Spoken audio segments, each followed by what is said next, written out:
Welcome to the Teach Better Talk podcast, your official podcast for the Teach Better Podcast Network, the hub for all things education, brought to you by teachbetter.com. The Teach Better Talk podcast is committed to answering your burning questions through a variety of lenses and bringing new offers to you and your colleagues to help you thrive throughout the school year. My name is Ray Hewart, and we love your questions here on the pod. If you have any questions that you'd love us to consider as topics for future episodes, please share them with us by emailing info@teachbetter.com. What are all the avenues for solid funding? We have an incredible conversation coming up here, but before we get too far, I do want to give a team shout out to Sarah Jesse. Sarah's an amazing member of the Teach Better team, a very creative mind, and definitely somebody who's going to resonate with this episode, as she never considers herself to have an entrepreneurial mind. But I think as you get into this episode, you're all going to be quite reflective that the creativity you possess as an educator makes you quite the entrepreneur. Let's talk about funding with this incredible guest we have. Thank you so much for joining us. Do you mind introducing yourself to our community and sharing a little bit about yourself? Absolutely. My name is Cara Turano. I'm the president and executive director of an organization called the Oregon Entrepreneurs Network. And my background, interestingly enough, is I have a degree in education, but I've worked in high tech and startups for most of my career, or then supported startups. But I feel like I do a lot of coaching and teaching. We have so much to discuss, even just in our, little conversation before pressing the record button. You seem like you have so much passion for trying to help people, whether they be educators or not, really secure what their goals are and then make them come to fruition. And I can't imagine the drive you must have being able to work in that space. I'll say anytime we talk about money, I'm like cringing. It stresses me out. And you talk about money all day long. How did you get into this space after what it sounds like maybe getting an education degree first? I'm not really sure. I kind of fell into a tech career. My dad was like, "Oh, you can be rich." I was like, "Great. That sounds super exciting." And it's not exactly how it plays out. So happy to also talk about that. But I worked at a tech startup and I wound up being there for 10 years. They did get acquired. There was a small, amount of money that I walked away with. And then I did that a couple more times and realized, wow, this is really hard. It's hard to grow a company. It's hard to find money. It's hard to motivate teams. It's hard to always be on the cutting edge of technology. And then I shifted into this nonprofit space about 8 years ago because I really wanted to see just more diversity in technology in general. Yeah. And I was always just sort of put into the startup space because that's what I had done. And so about 2 years ago, I was offered this job because I decided I either wanted to work with young people or young companies. And being solidly middle-aged, I realized that at some point everyone will be younger than me. But I could do this and not have to go through the challenges of running or starting or funding a company myself. So I get to be adjacent to it. And it's really inspiring for me to see people with a lot of passion to dream and disrupt and innovate. And so that's why I am passionate about it. Oh, man, we are going to have to get you involved in our EduCreator Club. We have a whole crew of a section of our Teach Better community that have side hustles or, big audacious dreams that come together in a few different ways. There's 4 tiers of this program that Teach Better is a facilitator of, and it gets those people talking. And they do these special events. You're going to have to do a special event with us because there's no way that you're that passionate about those topics and people aren't just going to soak up all the knowledge they can on how to develop the work that they're doing. And especially with your work in a nonprofit space, I know the funding is a little different with a nonprofit. So your knowledge, I'm sure, is just incredibly robust in both spaces. Well, thank you. I know I feel like all I do is fundraise. I fundraise for our entrepreneurs to invest. I fundraise for my organization. I talk about money. So that's why when you said I was very comfortable with it, I mean, it's literally how I spend 50% of my day.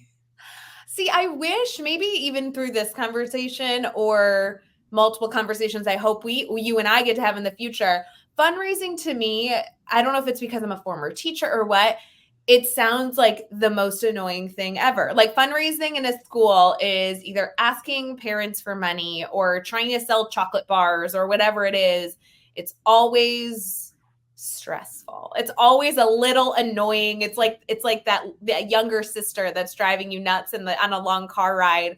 I think it's great that somebody in this world doesn't find it so terrible. Well, I mean, it's still pretty terrible. I think even listening to you talk, like what we tell our founders, like you're probably going to have 99 no's before you get to a yes. So I think there's a lot of resilience and perseverance and persistence, but maybe there's a way to do it differently, so it's not just your small pool of parents or your small candy bar sales. There's different options out there. I love it. Friends, as we continue this conversation around money, fundraising, and anything in between, there's going to be a number of different topics that I think we can dive into. So please correct me if I'm wrong. One element, of course, is like, how do I bring money into my classroom? The next layer of that might be, how do I bring money or financing into some sort of after school activity or field trip opportunity. We could also look at, how do we bring in money to a potential side hustle? I know many of us are selling on Teachers Pay Teachers or trying to start a speaking opportunity or trying to write a book that makes money. So I know that's more similar to our Edu Creator Club, maybe a podcast, monetizing a podcast. But then, as you obviously had so much experience in the business world, also getting fundraising, it seems like there's going to be endless layers to where money could be put, which brings up the concept of entrepreneurship. What do you often find as you bring up the word entrepreneurship to an educator? I can only assume they don't embrace the word. You are correct, which is not, I don't think that's unique to educators. I think there's a lot of people that just think, okay, if you're an entrepreneur, you must be somebody in tech who is probably male and probably lives in California and probably wears a hoodie. And yes, that is a bias and a stereotype, but it is so much of what we see. Isn't it the hoodie with the blazer over it with the jeans? That's what I think of with an entrepreneur. Yeah, it's got to be like as casual as possible. Then you dress it up with a blazer. But what I prefer to talk about and what I see is anybody that is running a business, regardless of what type of business it is an entrepreneur. And then there's the whole concept of entrepreneurial thinking, which I know has gotten very popular to be teaching at least the college level. And so I assume on its way down into earlier childhood education. And that's this concept that like you will take risks, you will think outside the box, you will be innovative, you will observe a process and think there's a different way to do that. You will create your own content, you will create your own tools for students, you will create your own after school programs, like all of those things that just seem like part of your job, I would argue are the entrepreneurial part, unless somehow your job description says you're supposed to be creating all of these things on your own and taking risks and, developing new ways to do things. And so when I think about educators, my immediate reaction is they're all very entrepreneurial because of what they're doing all day, every day. Yes, my assumption is that as you shared that list of an entrepreneurial approach, many educators are listening or watching over on YouTube, kind of nodding their head like, oh, weird. I guess I do that sometimes. Oh yeah, I guess I do that one too. Yeah, critical thinking skills, excellent communication, like a drive and passion for change. I mean, that is all the things that I would say an entrepreneur possesses, and a desire to improve their community. Because I think we see the big, billion-dollar companies, and that's fantastic. But most of the entrepreneurs I work with want to do good in their local community, and I don't know who does that more than educators. Such a powerful statement right there. That'll be something that we'll go back and quote 100 more times. I will say, I always joke as a classroom teacher, now turned a part of the Teach Better team, a co-owner of the company. I really just always joke that I fell into this entrepreneurial role. And even just saying it out loud, I still don't define myself that way. I'm like, ugh, I'm not a business owner. I don't know how to own a business. I don't know anything. They just let me play with colors. They just let me interview people. They just let me do the fun projects that our community, our teachers tells us they really need. And we have the time and autonomy to create and get them access to it. So it's funny in this podcast episode, I know that there'll be plenty of us, including myself, reflecting on the work that you do. Well, you just said the magic word. You're the co-founder of this organization. If that does not make you an entrepreneur, I don't know what does. Take me out of it. I'm not. I'm just a goofy middle school math teacher turned into a job that I have no idea what I'm doing. It's great. Fantastic. That is also entrepreneurship. You have no idea what you're doing basically every day. Guys, that means that every day when we're driving to work and we're like, man, I wish I knew what I was doing. Where's the playbook? Why hasn't somebody handed me the principal guide to build the perfect building? We're all actually just entrepreneurs. Okay. 100%. That's the quote. That will be recited and replayed back. I love it. We have so much more to talk about. Stick with us as we dive into the funding avenues that we can explore here in this dialogue. We'll be right back. Quick pause to talk about the Educreator Club Plus MBA program. Now, if you're already full-time with your widely successful creative role, then the Teach Better Team MBA program might provide you with that elevated impact you're looking for. Now, this is a specialized program that you do have to apply for, but if you feel like you might be the right fit with your side hustle turned full-time entrepreneurial goal in the education space, this might be for you. Head over to the Educreator Club Plus program to go learn more about that MBA. What are the multiple avenues for funding? Again, we're talking funding on a wide variety of scale, so make sure you keep an open mind. I am so excited to hear what suggestions you have, especially with your robust background in just constantly trying to hunt down those funds to make an impact. I think some of the very special things that you've been able to share so far is just wanting to support people with wonderful dreams and trying to make them a reality. So lots to celebrate here. What comes to mind as far as the right place to begin this dialogue? Oh, wow. There's just so many different ways that this could start. So we could start it from the nonprofit perspective. And so talking about grants and whatnot, and then maybe we can go into more traditional financing. And then maybe we finish it up with how educators who are doing any of the things they're doing, whether it's a creative field trip or an after school program, or their own side hustle, could leverage what people call angel investors in the venture capital world. And we can wrap it up with that. So beautiful plan. It's perfect. And I know so many educators have taken the time to write grants, try and get that funding experience. I do want to give a shout out. Our team does support school districts that are looking to locate and write grants for professional development. So as we start talking, if some of this resonates with you, just as a reminder, you don't have to do it alone. We'd love to partner and do some of that hard labor for you. Let's dive into the nonprofit view. Well, that was amazing, because I was going to say, find someone that can help you write grants, because people that write grants know what grantors want. And then one thing that I've learned from my nonprofit perspective, there is a lot of family foundations and different, what I would refer to as grant making agencies, that do not show up when you do a Google search. I've actually used a tool called Grant Advance. And Grant Advance has a list, or scrapes the internet for all of the different organizations that can be giving money.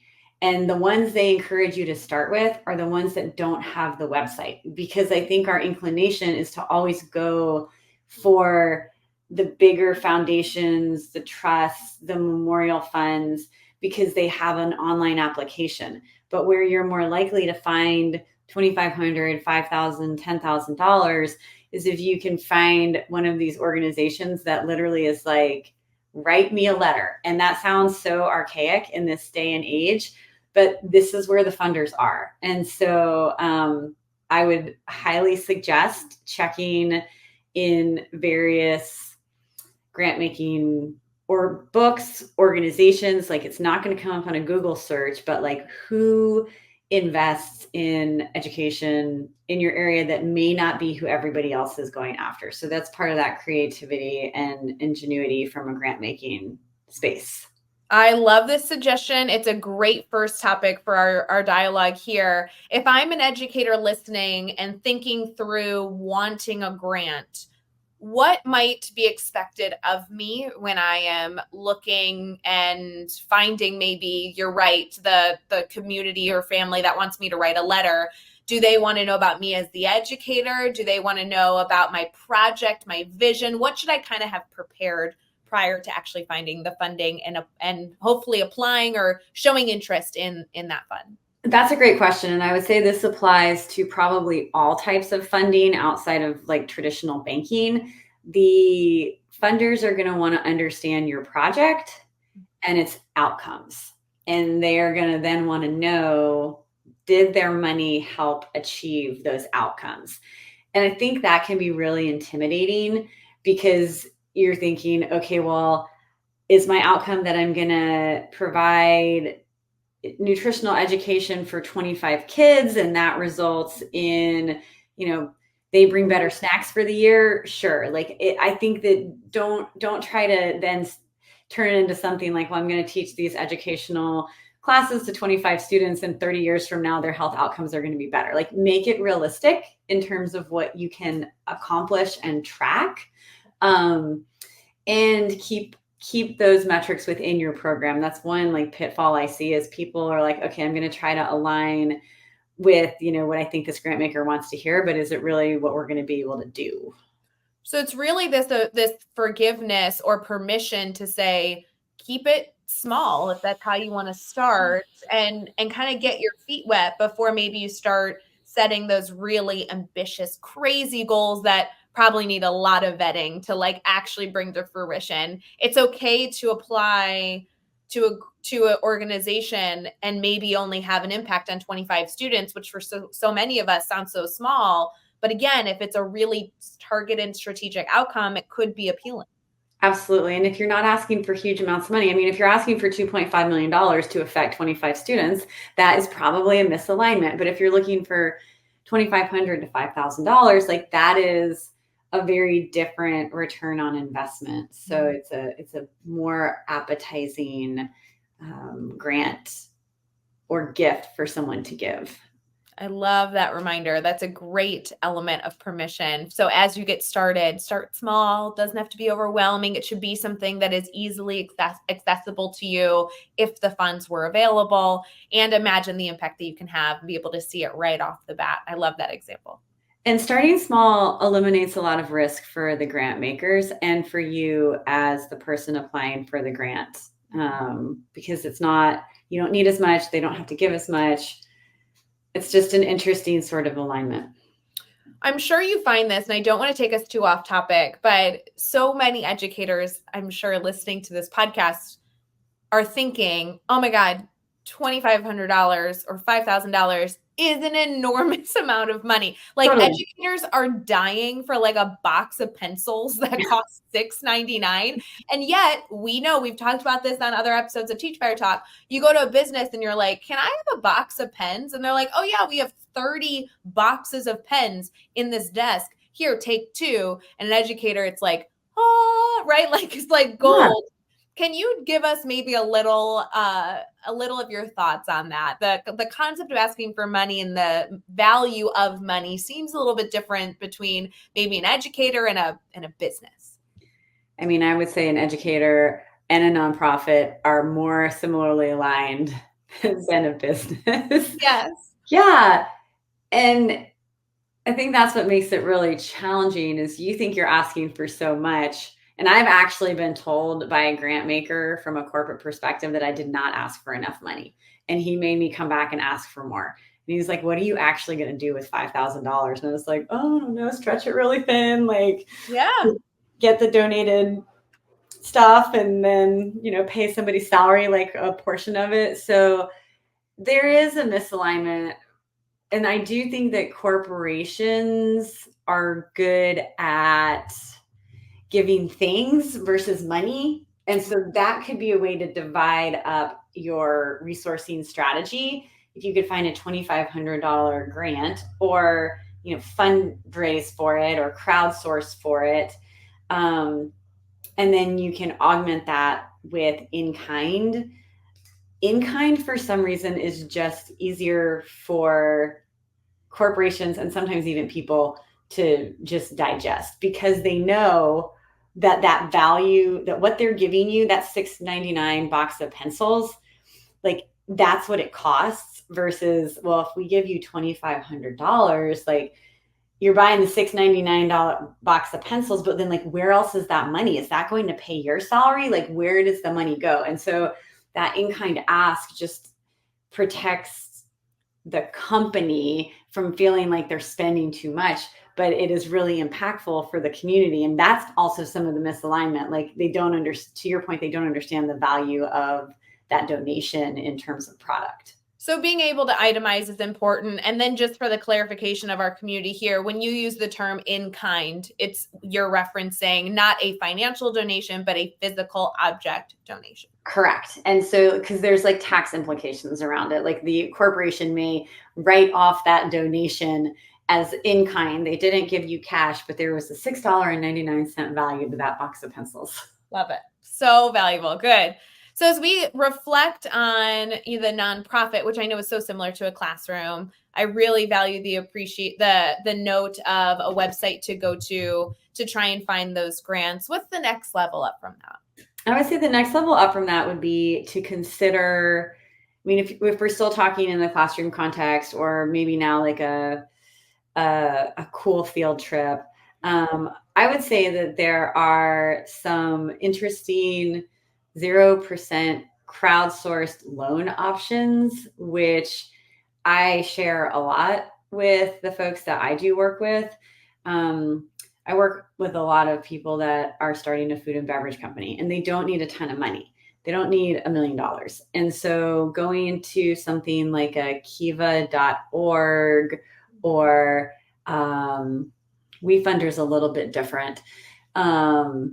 But I would say a Kiva, and there's a few others that I can't think of, I can follow up, where you just put your project and people can donate $5 or they can donate $10. Mm-hmm. And it's really small, like they call it microfinancing. It's micro donations, which I'm like, I would take $10 any day. So I don't know that it's micro, but that would be one way that I would think about doing it, is like find a platform where you could crowdsource the project.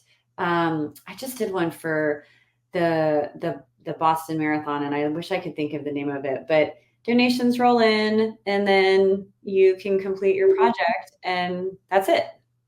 So it's very similar to a Donors Choose setup, where you would log into the space, create an account, have some sort of project or outcome that you would describe your classroom.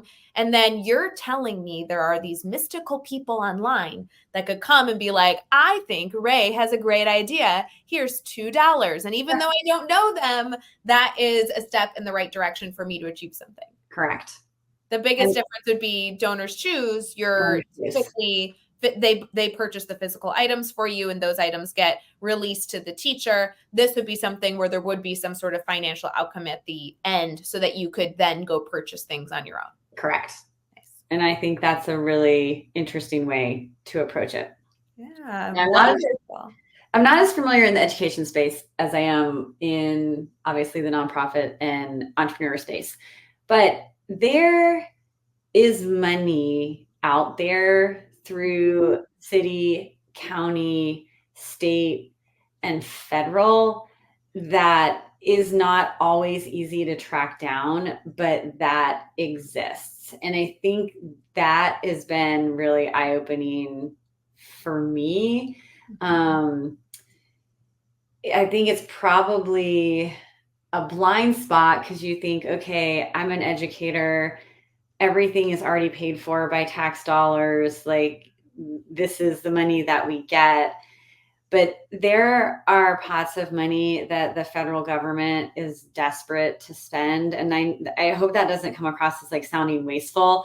Like, I'm working with an accelerator program, and they're like, we have like $700 million that we have to invest by the end of September when our fiscal year ends. And so I would encourage a little bit of research of like, what is the Department of Education federally giving out that could be applicable to a specific program that's run by a teacher or to teachers, and not just what your school district can get. And I would argue that there's other places that you could look for that type of funding. Like, I think a lot about the Department of Defense and the National Science Foundation and NIST, and like anyone that's looking at workforce of the future. And I don't know all of the departments that do that, but there is potentially like trickle down, and that is money in like the hundreds of millions. And a lot of it, I don't think gets spent because you on the ground don't even know where to find it.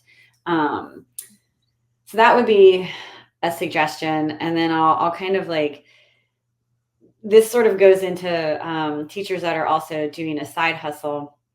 Please. Because there is money out there for small business owners, founders, through your small business development centers, through like organizations like mine that support entrepreneurs. Like, we get federal funding.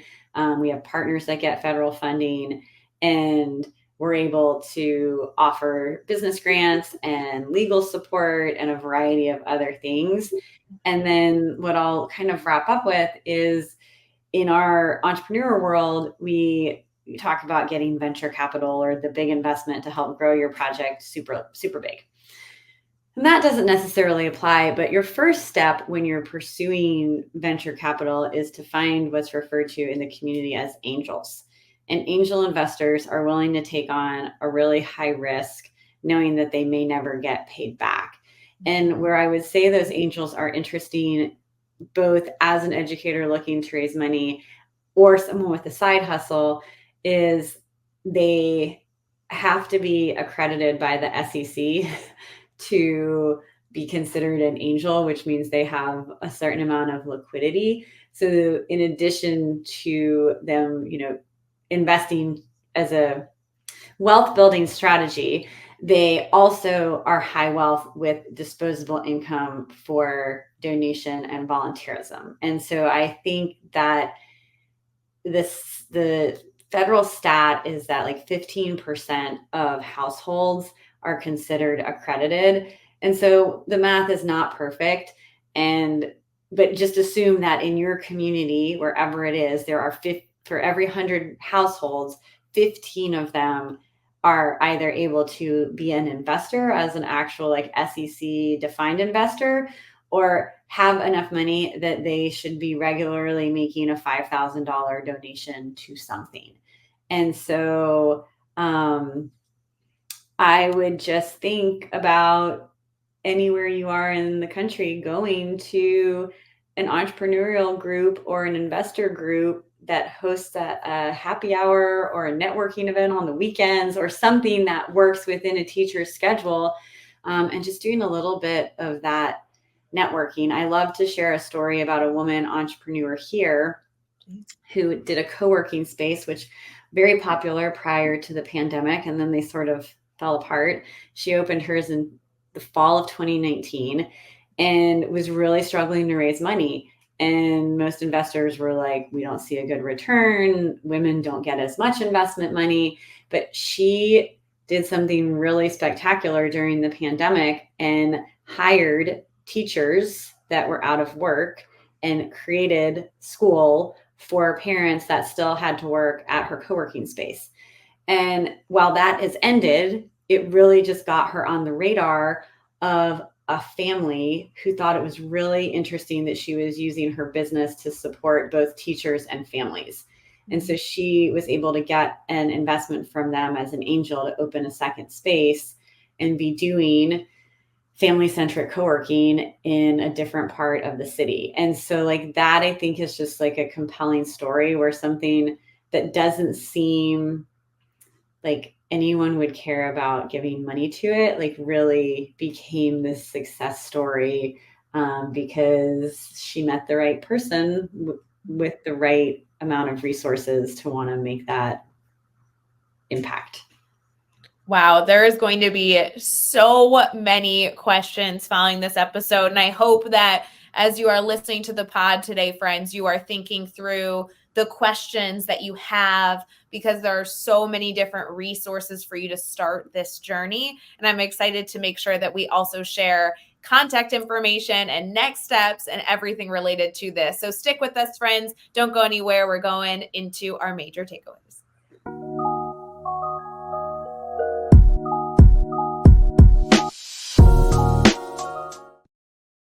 Believe it or not, we are running out of time and we're going to wrap up this episode. However, I can tell you, I know I'm going to re-listen to this episode. I know I'm over here taking notes, and I know that I will be following up with our amazing guests, because there is a lot to be learned. And you know that even though money and financing and funding is super stressful, it can make a massive impact on our students, on our own lives, and on the families we serve. Before we get into contact information, if you had to highlight a major takeaway from this episode, what do you hope our listeners really take hold of? That there is funding out there. And then I think with that, to not get discouraged if you hear no, because your ideas are worth it and the work you're doing is absolutely important, and community members know that. And so just keep getting out of your comfort zone and asking, and you will find the resources that you are looking for. As a reminder, a very, very easy starting point to begin this conversation is either reaching out to the Teach Better team or our fabulous guests to get the conversation going. That's a very low risk outreach. You're already friends and family with us. And so that is a great and easy step. As a reminder, for those of you who may not caught at the beginning, we are constantly as a team working with grant writers to write grants for professional development opportunities in schools. And even if your project is not specifically for professional development training, we'd love to get you connected with the right organization and the right people to get that funding that you need, even if it's not in our specialty as a Teach Better team. Sounds like our guests might be the other option for you. Would you mind sharing your contact information? How can our community stay connected to the work that you're doing, and possibly even email questions? Yeah, absolutely.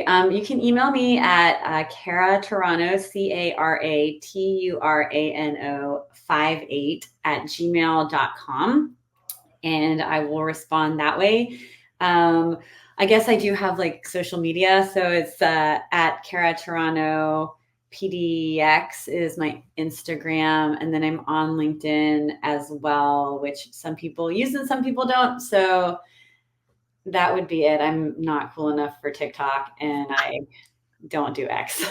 I love it. No stress. Cara, thank you so much for sharing all this insight. I know this was just a taste of the work that so many educators will be excited to get into. And I so appreciate your willingness to share your contact information, so those of us that are ready to start exploring these concepts, whether they be itty bitty or huge, massive endeavors, that you can be a partner, a trusted partner alongside that. So thank you so much for being willing to be on the episode. You're welcome. Thanks for having me.